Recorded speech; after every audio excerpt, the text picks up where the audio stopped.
One welcome back to my series classes. स्वागत है आपका अपने चैनल माई सीरीज क्लासेस पे। आज है 6 जुलाई 2020। आज से जितने भी इम्पोर्टेंट करंट अफेयर्स बनते हैं हम सारे डिस्कस करेंगे। स्टार्ट करते हैं। तो फर्स्ट क्वेश्चन, हाल ही में विश्व एलर्जी सप्ताह किस संगठन द्वारा मनाया गया?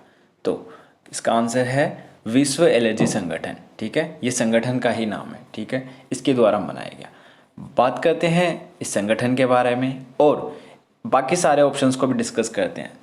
ठीक है, जैसे स्वीडिश इंस्टीट्यूट, IRDA समिति और नासा, इन सब को भी डिस्कस करते हैं क्योंकि ये भी करंट अफेयर्स की न्यूज़ से है और हमेशा की तरह हम डिस्कस करेंगे। सारे ऑप्शंस करंट अफेयर से ही हैं, तो ये एक क्वेश्चन में 4 क्वेश्चन हो रहे हैं आपके। ठीक है, तो इसी तरह हम हमेशा करंट अफेयर्स डिस्कस करते हैं। देखिए विश्व एलर्जी सप्ताह 2020 28 जून से 4 जुलाई तक मनाया चला है और इसकी थीम क्या थी इस बार? एलर्जी देखभाल कोविड-19 के साथ समाप्त नहीं होती। ठीक है, और अगर इसी को इंग्लिश में बोले तो allergy care doesn't stop with covid. Okay, got it? So this is the theme of allergy सप्ताह दिवस, that allergy care doesn't stop with covid. Allergy देखभाल कोविड-19 के साथ सप्ताह नहीं रुकती। ठीक है, और बात करें अगर विश्व एलर्जी संगठन द्वारा, तो एक अंतर्राष्ट्रीय संगठन है जिसके सदस्य में दुनिया भर में के 103 क्षेत्रीय और राष्ट्रीय एलर्जी नैदानिक इम्यूनोलॉजी समाज शामिल है। ठीक है, नेक्स्ट ऑप्शन। हाल ही में स्वीडिश इंस्टीट्यूट, जो कि हमने ऑप्शन में लिया है, वीनस का पता लगाएगा। ठीक है, भारतीय Venus mission Shukrayaan 2 Swedish institute of space physics IRF दूसरी बार शुक्र का पता लगाएगा। IRF के उपकरण विनीशियन न्यूट्रल्स एनालाइजर यह अध्ययन करेगा कि सूर्य से अवेशित कण ग्रह के वायुमंडल के साथ कैसे संपर्क करते हैं। और 2006 और 2014 के बीच IRF के उपकरण एस्परा 4 ने यूरोपीय अंतरिक्ष यान वीनस एक्सप्रेस में वीनस का अध्ययन किया था। ठीक है, तो अगर बात करें IRDAI मैंने ऑप्शन में क्यों लिया है इस समिति को? हाल ही में जमानत बांडों की जांच करेगी। मतलब क्या है? बीमा नियामक IRDAI ने जी श्रीनिवासन के तहत एक पैनल का गठन किया। ठीक है, जी श्रीनिवासन नाम याद रखना। यह भारतीय बीमा उद्योग या किसी अन्य क्षेत्र की उपयोगिता का आकलन करेगा ताकि देश में सड़क अनुबंधों के लिए निश्चित बॉन्ड की पेशकश की जा सके। ठीक है, जमानत बॉन्ड एक 3 पक्षीय समझौते हैं जो कानूनी तौर पर एक प्रिंसिपल जिसे बॉन्ड की आवश्यकता होती है, एक आभार्य जिसे बॉन्ड की आवश्यकता होती है और एक प्रतिभूति कंपनी जो बॉन्ड बेचती है को एक साथ बांधता है। अगर बात करें नासा की, हमारा लास्ट ऑप्शन है नासा। तो हाल ही में नासा ने यह एक पहनने योग्य पेंडेंट को आविष्कार किया है। ये है क्या? देखो, ये आपके गले से ऊपर जैसे एक छोटा सा पेन ड्राइव होता है ना, छोटा सा पेन ड्राइव, वैसा पेन ड्राइव सा इन्होंने बनाया है जिसको हम गले में पहनते हैं। इससे होगा क्या कि जैसे ही हम ऊपर के माउथ को, मतलब गले से ऊपर के पार्ट को अगर टच करेंगे तो ये वाइब्रेट होना स्टार्ट हो जाएगा। इससे हमें पता चल जाएगा कि हम अपने मुंह, अपने नाक, इन सब को टच कर रहे हैं और इससे कोविड-19 फैलने का खतरा है, किसी भी वायरस को फैलने का खतरा है। तो ये इसलिए किसने बनाया? नासा ने योग्य पेंडेंट बनाया। बस नाम याद रखना, नासा ने यह पहनने योग्य डबल्ड पल्स विकसित किया है। उपयोगकर्ताओं को उनके चेहरे को छूने से पहले सचेत करता है। गोल पेंडेंट गर्दन में पहना जाता है और जब आप अपने हाथों को अपने सिर की ओर बढ़ाते हैं तो यह वाइब्रेट करके आपको रोकने के लिए याद दिलाता है। ठीक है, और इसका उद्देश्य मैंने बता दिया, वायरस को रोकने के लिए, कोरोना वायरस को रोकने के लिए। ठीक है, बात करेगा नासा की, तो नासा की इस्टेब्लिशमेंट हुई थी 1948 में। ठीक है, और हेडक्वार्टर का इसके वॉशिंगटन DC में। हाल ही में नासा न्यूज़ में इसलिए था क्योंकि नासा ने एक पृथ्वी के आकार का कैप्लर ढूंढा था जिसका नाम था 1649C। ठीक है, 1649C। जो कि ये 300 प्रकाश वर्ष दूरी पे है। ठीक है, सो ये थी नासा से न्यूज़। नेक्स्ट क्वेश्चन पे मूव ऑन करते हैं। तो हाल ही में good clinic practice guidelines handbook किसके द्वारा शुरू की गई है? सो हाल ही में ये हर्षवर्धन, डॉक्टर हर्षवर्धन द्वारा। ठीक है, बात करते हैं डॉक्टर हर्षवर्धन की और बाकी सारे ऑप्शंस की। तो देखो हाल ही में ये good clinics practice guidelines handbook जारी किसके द्वारा करी गई है? हमारे जो केंद्रीय स्वास्थ्य और परिवार कल्याण मंत्री है डॉक्टर हर्षवर्धन, उनके द्वारा। बात करें इस गाइडलाइंस हैंडबुक के बारे में, तो देखो ये डॉक्टर्स के लिए और जो मरीज़ होते हैं उनके लिए बराबर है, इसमें कोई फ़र्क नहीं है। उन्होंने national board of examination NBE, national board of examination के लिए prospectus for fellowship programme for international students FPIS भी जारी किया है। दोनों प्रोग्राम का नाम याद रखना, ठीक है। नेक्स्ट ऑप्शन में वी सूर्य नारायण भी हैं, जो कि चोल MS के नए MD बने हैं। Cholamandalam MS general insurance company ने 1 जुलाई 2020 से वी सूर्य नारायण को अपना नया MD नियुक्त करने की घोषणा की है। तो इनका नाम याद रखना। हाल ही में ऑप्शन में लेफ्टिनेंट कर्नल भी थे। कौन? लेफ्टिनेंट कर्नल भारत के पन्नू। इन्होंने क्या करा, एक इतिहास रचा है। किसको लेके? देखो उन्होंने 28 जून 2020 को वर्चुअल रेस अक्रॉस अमेरिका 2020 के पहल संस्करण में सफलतापूर्वक एक पोडियम स्थान हासिल करके इतिहास रच दिया है और ये पहले भारतीय हैं। ठीक है। हाल ही में कृतिका पांडे, देखो ये पहले भी अवार्ड जीत चुकी है, ये न्यूज़ में रहती है अक्सर। भारत की कृतिका पांडे को लंदन में एक आभासी समारोह the great Indian tea and snacks के लिए 5,000 pound Commonwealth short story prize 2020 से सम्मानित किया गया है। ठीक है। एशियाई क्षेत्र विजेता ने अंतिम दौर में 4 अन्य दावेदारों की चुनौती दी है और इस बार 49 कंट्रीज़ ने इसमें पार्टिसिपेट किया था, जिससे 5,000 के अराउंड क्या मिली थी? प्रविष्टियाँ मिली थी। ठीक है। नेक्स्ट भारत की क्वेश्चन नंबर 3 है, भारत की GDP 2021 वर्ष तक कितना बढ़ सकती है? देखो वैसे ये जितने डाटा है ना, ये सारे करंट अफेयर्स हैं, मैं आपको अभी बता देता हूँ। देखो इसका आंसर तो है 6.4, इतने परसेंट तक 2021 तक इंडिया की GDP ग्रोथ कर सकती है, विकास दर। ठीक है।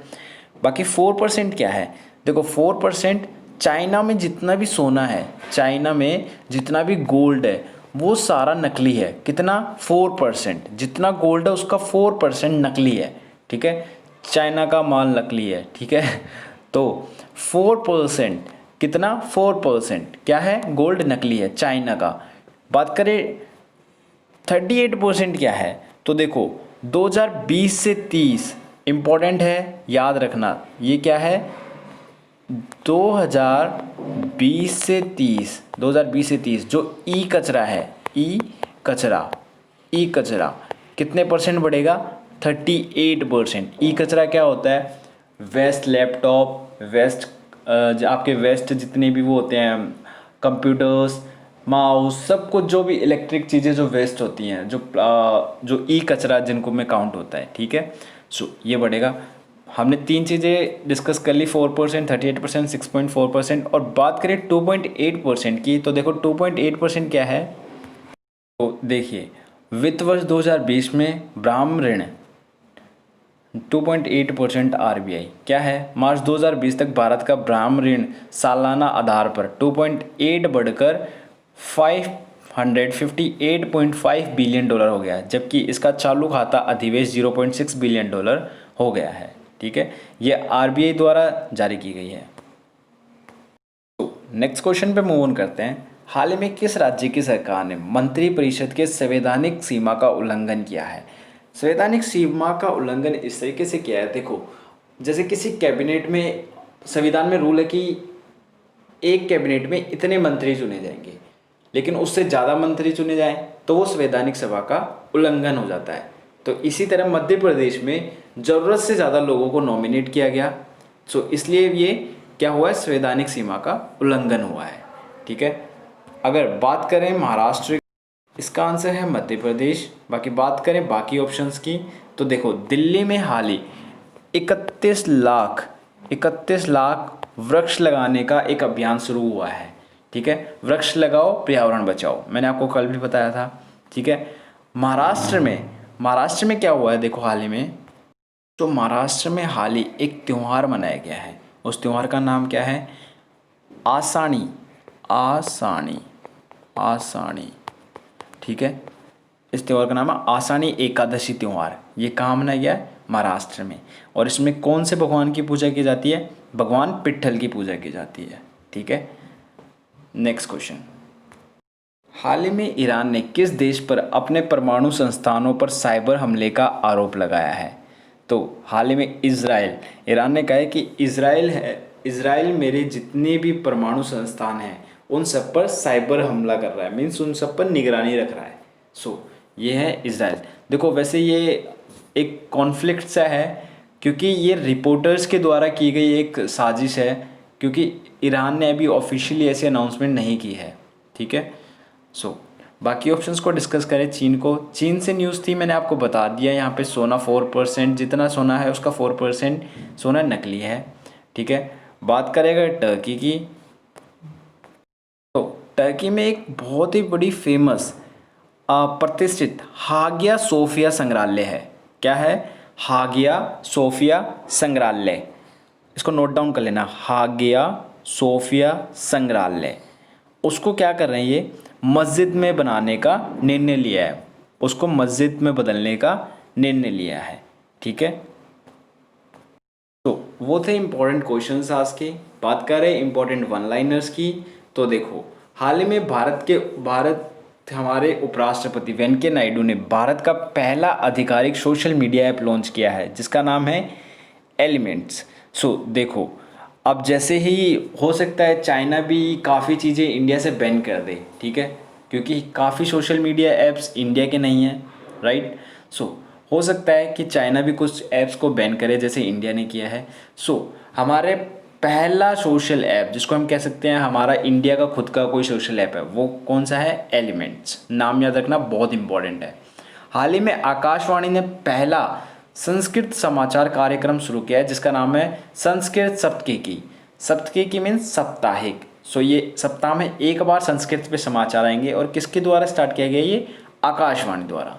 नेक्स्ट, फोरिया ठकराल को Diana award roll of honours 2020 से सम्मानित किया गया। इसके बारे में अभी डिटेल में जानेंगे।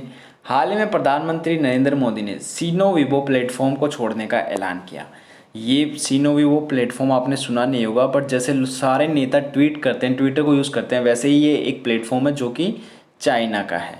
ठीक है, चाइना का है, तो चाइना की मोस्टली हर चीज़ को बायकॉट कर रहा है। I don't know why India is doing this, cause this is the reason where we are losting loads of things due to like some import export business trades. Economy पे फ़र्क पड़ रहा है। ठीक है, इस वजह से तो जो भी है, but on the other hand there is a good thing that be the voice of local product. जितना ज़्यादा हम लोकल प्रोडक्ट्स को इम्प्रूव करेंगे, बूस्टअप करेंगे, उतने ही जल्दी हम अपनी इकोनॉमी को कवर अप कर पाएंगे। ठीक है, नेक्स्ट, हमने वन लाइनर डिस्कस करे। कुछ इंपॉर्टेंट न्यूज़ है जिनसे डायरेक्ट क्वेश्चंस नहीं बन रहे थे, इसलिए मैं उनको एज इट इज़ लेके आ गया। देखो ICICI बैंक ने ऋण सुविधा शुरू की है। हाल ही में ICICI बैंक ने एक सुविधा शुरू की है जो खुदरा ग्राहकों को ऋण और इक्विटी म्यूचुअल फंड दोनों में अपने हिस्सेदारी गिरवी रखकर तुरंत 1 करोड़ रुपए तक का ऋण प्राप्त करने में सक्षम बनाती है। इसने कंप्यूटर एज मैनेजमेंट सर्विस की साझेदारी में म्यूचुअल फंड्स के खिलाफ इंस्टा लोन लॉन्च किया है। ये इंस्टा LAS 2019 में लॉन्च किए गए इक्विटी शेयर के खिलाफ एक तीव्र ऋण सुविधा का विस्तार है। Next, heparin. हाल ही में हेपरिन न्यूज़ में है। क्या है हेपरिन? भारत के दवा मूल्य नियामक ने दवा कंपनियों को आवश्यक दवा हेपरिन की अधिकतम कीमत 31 दिसंबर 2020 तक 50% तक बढ़ाने की अनुमति दे दी है। क्यों दी है इनको अनुमति? हेपरिन एक रक्त पतला करने की दवा है जो लंबे समय से पैरों, फेफड़ों, हृदय, शरीर के अन्य भागों में रक्त को थक्कों को प्रतिसंवेदनशील रोगियों में उपयोग की जाती है। इसका उपयोग उनके दिल के दौरे, स्ट्रोक या फिर फ्यूफ्यूसीय अंत शल्यता के जोखिम को कम करने के लिए किया जाता है। ठीक है, सो इसकी रेट बढ़ाने का भी अनुमति दे दी गई है। हाल ही मैंने आपको बोला था कि हम इसके बारे में डिटेल में पढ़ेंगे। सो दिल्ली की 13 वर्षीय लड़की को एक पुरस्कार मिला है। कौन है वो? द ब्रिटिश स्कूल, नई दिल्ली की छात्रा फ्रिया ठकराल, वहाँ पे फ्रिया ऊपर गलत लिखा हुआ था, देखो ये है राइट। फ्रिया ठकराल को उनके मानवीय प्रयासों के लिए डायना पुरस्कार से मान्यता दी गई है। ठीक है, और 1 जुलाई 2020 को राजकुमारी डायना के जन्मदिन पर उन्हें रोल ऑफ ऑनर में जोड़ा गया है। वेल्स की राजकुमारी डायना की याद में स्थापित इस पुरस्कार को इसी नाम की चैरिटी द्वारा दिया गया है और इसमें the duke of Cambridge, the duke of Sussex का समर्थन है। नेक्स्ट, हाल ही में कोटक महिंद्रा बैंक और इनोवेटी के बीच एक करार हुआ है।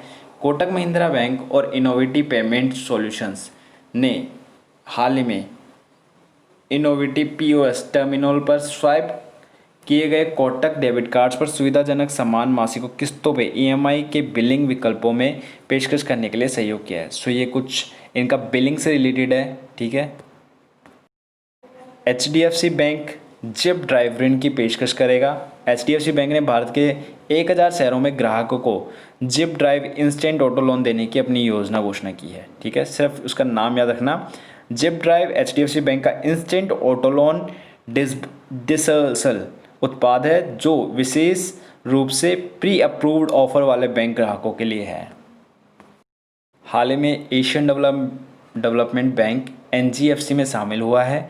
एशियन डेवलपमेंट बैंक 23 जून 2020 को पर्यवेक्षक के रूप में central bank and supervisors network for greening the financial system, full form एक बार दोबारा देख लो, central bank and supervisors network for greening the financial system में शामिल हो गया है।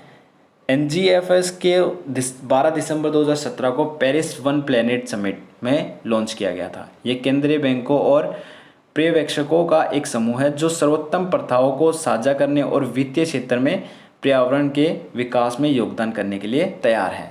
सो उम्मीद है आपको समझ में आया होगा। ये आज की लास्ट न्यूज़ है। हाल ही में इनविट INVIT स्थापित करेगा NHAI।